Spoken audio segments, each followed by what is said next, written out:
नमस्कार मैं मौजिद बंधुসকল বলগতে চাওক আজি 9টা গুৰুত্বপূৰ্ণ খবৰ। প্ৰথমটো খবৰ, এইবাৰ নৱনিৰ্বাচিত পঞ্চায়তৰ মহিলা প্ৰতিনিধিক লৈ ডাঙৰ ঘোষণা ৰাজ্য চৰকাৰৰ। এতিয়াৰ পৰা মহিলা প্ৰতিনিধিৰ স্বামী যাব নোৱাৰিব পঞ্চায়তৰ কাৰ্যালয়ত। পঞ্চায়ত প্ৰতিনিধিৰ স্বামী কাৰ্যালয়লৈ যোৱা প্ৰথা নিষিদ্ধ কৰিছে ৰাজ্য চৰকাৰে। এই সন্দৰ্ভত বৃহৎ ঘোষণা ৰাজ্যৰ পঞ্চায়ত আৰু গ্ৰামোন্নয়ন বিভাগৰ মন্ত্ৰী ৰঞ্জিত কুমাৰ দাসৰ। নিৰ্বাচিত পঞ্চায়তৰ মহিলা প্ৰতিনিধিক লৈ ডাঙৰ ঘোষণা মন্ত্ৰী ৰঞ্জিত কুমাৰ দাসৰ। এতিয়াৰ পৰা মহিলা প্ৰতিনিধিৰ স্বামী যাব নোৱাৰিব পঞ্চায়তৰ কাৰ্যালয়লৈ। পঞ্চায়ত প্ৰতিনিধিৰ স্বামী কাৰ্যালয়লৈ যোৱাটো নিষিদ্ধ। পঞ্চায়তৰ কামৰ বাবে মহিলা প্ৰতিনিধিৰ স্বামী যাব নোৱাৰিব পঞ্চায়তৰ কাৰ্যালয়লৈ। এই সন্দৰ্ভত এই স্পষ্ট বাৰ্তা দিলে ৰাজ্যৰ পঞ্চায়ত আৰু গ্ৰামোন্নয়ন বিভাগৰ মন্ত্ৰী ৰঞ্জিত কুমাৰ দাসে। পৰৱৰ্তী খবৰ, মুখ্যমন্ত্ৰীয়ে কোৱা ৯৯% কথাই মিছা আৰু ভিত্তিহীন। অৰ্থাৎ মুখ্যমন্ত্ৰী হিমন্ত বিশ্ব শৰ্মাই ১০০টা কথা ক'লে ৯৯টা কথাই মিছা কথা কয়। অপপ্ৰচাৰ চলোৱা আৰু আনক বদনাম কৰা মুখ্যমন্ত্ৰীৰ এটা অস্ত্ৰ। গৌৰৱ গগৈৰ পাকিস্তান লিংক সন্দৰ্ভত মুখ্যমন্ত্ৰীয়ে কৰা মন্তব্য সন্দৰ্ভত মুখ্যমন্ত্ৰী হিমন্ত বিশ্ব শৰ্মাক এইদৰে উভতি ধৰিছে সাংসদ গৌৰৱ গগৈয়ে। মুখ্যমন্ত্ৰীয়ে কোৱা ৯৯% কথাই মিছা আৰু ভিত্তিহীন। যদি মুখ্যমন্ত্ৰীৰ ওচৰত মোৰ বিৰুদ্ধে তথ্য আছে তেন্তে ৰাজহুৱা কৰক। এতিয়ালৈকে হিমন্ত বিশ্ব শৰ্মাই একোৱে প্ৰমাণ দিব পৰা নাই। একো তথ্য নাই বাবেই ছেপ্টেম্বৰ মাহত প্ৰমাণ দিম বুলি মুখ্যমন্ত্ৰীয়ে কৈ আছে। ৰাজনীতিত মোৰ প্ৰথম খোজটোৰ পৰাই মোক টাৰ্গেট কৰি লৈছে মুখ্যমন্ত্ৰীয়ে। অপপ্ৰচাৰ চলোৱা বা আনক বদনাম কৰা তেওঁৰ এটা অস্ত্ৰ। পাকিস্তানলৈ গ'লে কোনোবা পাকিস্তানী সমৰ্থক হয় নেকি, এই প্ৰশ্ন কৰে গৌৰৱ গগৈয়ে। লগতে তেওঁ কয় যে বিজেপিয়ে চলোৱা অপপ্ৰচাৰ বি গ্ৰেড চিনেমাৰ স্ক্ৰিপ্টৰ দৰে।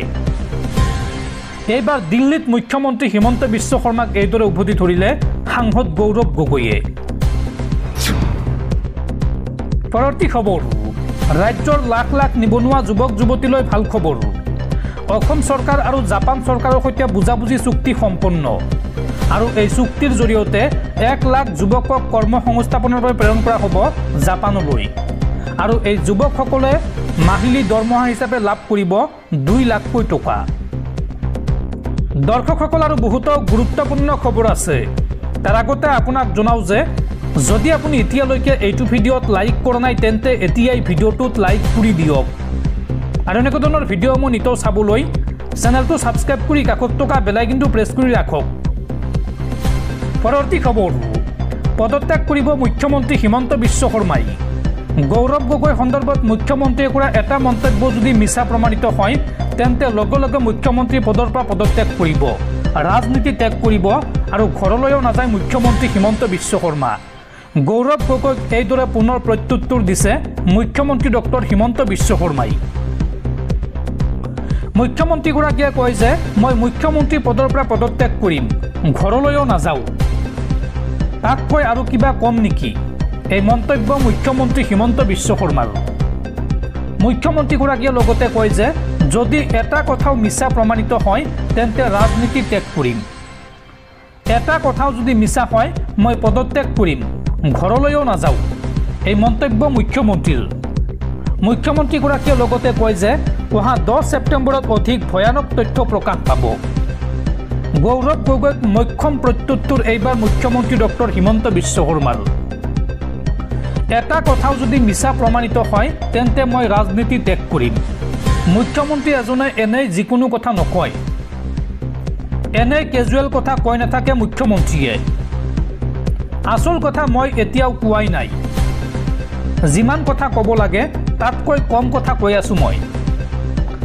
বাংলাদেশৰ লগত পাকিস্তানৰ লগত তুলনা নহয়। অসমৰ মানুহক গৌৰৱ গগৈয়ে কি বুলি ভাবে? গৌৰৱ গগৈক উদ্দেশ্যি এই মন্তব্য ৰাজ্যৰ মুখ্যমন্ত্ৰী ডক্টৰ হিমন্ত বিশ্ব শৰ্মাৰ।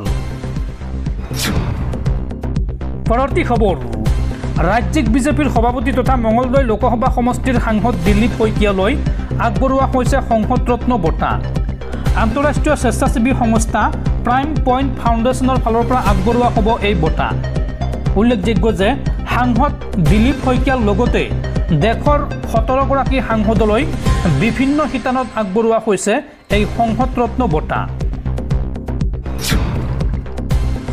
পৰৱৰ্তী খবৰ, ভাৰতৰ আন এটা শত্ৰু তথা দুৰ্দৰ্শ সন্ত্ৰাসবাদী ছাইফুল্লাৰ মৃত্যু। পাকিস্তানৰ হিন্দু প্ৰদেশত নিহত হৈছে লস্কৰি তৈবাৰ কামাণ্ডাৰ ছাইফুল্লাহ। ৰামপুৰৰ CRPF কেম্প IIS বাংগালুৰুৰ আক্ৰমণত জড়িত আছিল এইগৰাকী লস্কৰি তৈবাৰ দুৰ্দৰ্শ সন্ত্ৰাসবাদী। নাগপুৰৰ RSSৰ মুখ্য কাৰ্যালয়তো আক্ৰমণ কৰিছিল এইগৰাকী ছাইফুল্লাই। আৰু পাকিস্তানৰ হিন্দু প্ৰদেশত অচিনাক্ত দুৰ্বৃত্তই গুলীয়াই হত্যা কৰিছে এইটো সন্ত্ৰাসবাদী। পৰৱৰ্তী খবৰ, 15 জুনৰ পৰা আৰম্ভ হ'ব ADREৰ তৃতীয় বৰ্গৰ মৌখিক পৰীক্ষা আৰু শীঘ্ৰেই প্ৰকাশ পাব পৰীক্ষাৰ সবিশেষ। সামাজিক মাধ্যমত এই বৃহৎ ঘোষণা ৰাজ্যৰ মুখ্যমন্ত্ৰী ডক্টৰ হিমন্ত বিশ্ব শৰ্মাৰ। পৰৱৰ্তী খবৰ, আমুলৰ লগত অসম চৰকাৰৰ 75 কোটি টকাৰ চুক্তি। এডভান্টেজ আছাম 2.0ৰ জৰিয়তে ৰাণী আৰু বিশ্বনাথত স্থাপন হ'ব দুটাকৈ আমুলৰ প্ৰকল্প। চলিত বৰ্ষৰ শেষৰ ফালে ৰাজ্যত মুকলি হ'ব কেইবাটাও প্ৰকল্প। 75 কোটি টকা ব্যয় সাপেক্ষে আমুলে স্থাপন কৰিব দুটাকৈ প্ৰকল্প। ৰাণী আৰু বিশ্বনাথত স্থাপন হ'ব আমুলৰ এই দুটা প্ৰকল্প। পৰৱৰ্তী খবৰ, আজিৰ পৰা বন্ধ হ'ব কাজিৰঙা ৰাষ্ট্ৰীয় উদ্যান। পৰ্যটকৰ বাবে আজি অৰ্থাৎ সোমবাৰৰ পৰা বন্ধ হ'ব কাজিৰঙা ৰাষ্ট্ৰীয় উদ্যান। আৰু পূৰ্বৰ সকলো অভিলেখ ভংগ কৰি এই বৰ্ষত 4 লাখৰো অধিক পৰ্যটকৰ আগমন ঘটে কাজিৰঙালৈ। আৰু প্ৰায় 10 কোটি 90 লাখ টকা ৰাজহ সংগ্ৰহ হয় কাজিৰঙা ৰাষ্ট্ৰীয় উদ্যানৰ। পৰৱৰ্তী খবৰ, ই-ৰিক্সাৰে যাত্ৰা কৰোঁতে সাৱধান হওক মহিলাসকল। ই-ৰিক্সাতো সুৰক্ষিত নহয় যুৱতী মহিলা। অকলশৰীয়া মহিলাৰ সৈতে ভয়ংকৰ কাণ্ড কৰিলে এইবাৰ ই-ৰিক্সা চালকে। সামান্য ই-ৰিক্সাতো সুৰক্ষিত নহয় যুৱতী মহিলা। অকলশৰে ই-ৰিক্সাৰে যাত্ৰা কৰোঁতে সাৱধান হওক মহিলাসকল। ই-ৰিক্সা চালকে অকলশৰীয়া মহিলাক পাই চলালে যৌন নিৰ্যাতন। ই-ৰিক্সা চালক অনন্ত কলিতাৰ কুকাণ্ডই জোকাৰিছে এতিয়া ৰঙিয়া। এক ভয়ংকৰ জঘন্য কাণ্ডৰ পৰা কথমপি ৰক্ষা পৰিল এগৰাকী মহিলা। নিৰ্জন ঠাইত আন্ধাৰৰ সুযোগ লৈ মহিলা যাত্ৰীক শ্লীলতা হানিৰ অপচেষ্টা। ঘৰৰ কাষৰ বুলি বিশ্বাস কৰি ই-ৰিক্সাত উঠিছিল মহিলাগৰাকী আৰু অকলশৰীয়া মহিলা যাত্ৰী দেখি মনত কুভাৱ জাগিল চালক অনন্তৰ। আৰু 57 বছৰীয়া লম্পট অনন্ত কলিতাৰ পৰা মহিলাগৰাকীক ৰক্ষা কৰিল বাটৰুৱাই। মহিলাগৰাকীয়ে ৰঙিয়াৰ কৰ্মস্থলীৰ পৰা নিজ গৃহলৈ গৈ থকাৰ সময়তে এই ঘটনা সংঘটিত হয়। আৰু মহিলাগৰাকীক লম্পট অনন্তই পথৰ দাঁতিলৈ টানি নি যৌন আতিশয্য চলোৱাৰ অভিযোগ। 57 বছৰীয়া অনন্ত কলিতাৰ বিৰুদ্ধে ভুক্তভোগীৰ এজাহাৰ দাখিল। আৰু আত্মগোপন কৰি থকা অৱস্থাত ই-ৰিক্সা চালক অনন্ত কলিতাক গ্ৰেপ্তাৰ ৰঙিয়া আৰক্ষীৰ। পৰৱৰ্তী খবৰ, গৌৰৱ গগৈ অসমৰ মুখ্যমন্ত্ৰী হ'লে মই সুখী হ'ম। কিন্তু গৌৰৱ গগৈয়ে অহংকাৰ কমাব লাগিব। গৌৰৱ গগৈক লৈ এই ডাঙৰ মন্তব্য কৰিছে এইবাৰ বিধায়ক তথা ৰাইজৰ দলৰ মুৰব্বী অখিল গগৈয়ে। পৰৱৰ্তী খবৰ, টেটৰ ফলাফল প্ৰকাশত বিলম্ব। হতাশাত ভুগিছে ৰাজ্যৰ হাজাৰ হাজাৰ পৰীক্ষাৰ্থী। অসমৰ উচ্চতৰ মাধ্যমিক আৰু উচ্চ বিদ্যালয় শিক্ষক নিযুক্তিৰ বাবে টিচাৰ এলিজিবিলিটি টেষ্ট কাম ৰিক্ৰুইটমেণ্ট টেষ্ট 2024 চমুকৈ টেটৰ ফলাফল এতিয়াও প্ৰকাশ নোহোৱাত হতাশাত ভুগিছে ৰাজ্যৰ হাজাৰ হাজাৰ প্ৰাৰ্থী।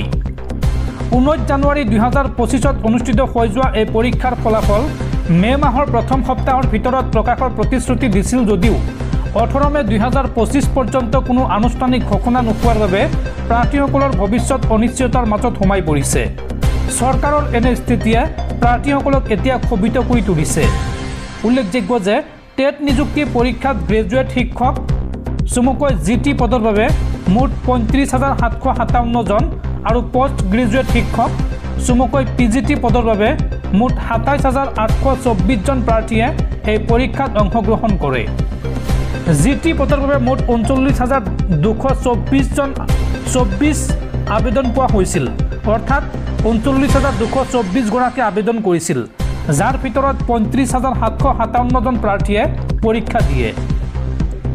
আনহাতে PGT পদৰ বাবে 30,358 গৰাকী আবেদনকাৰীৰ ভিতৰত 27,824 জনে পৰীক্ষাত বহিছিল। কিন্তু এই পৰীক্ষাৰ ফলাফল প্ৰকাশ নোহোৱাত এতিয়া হতাশাত ভুগিছে এইসকল পৰীক্ষাৰ্থী।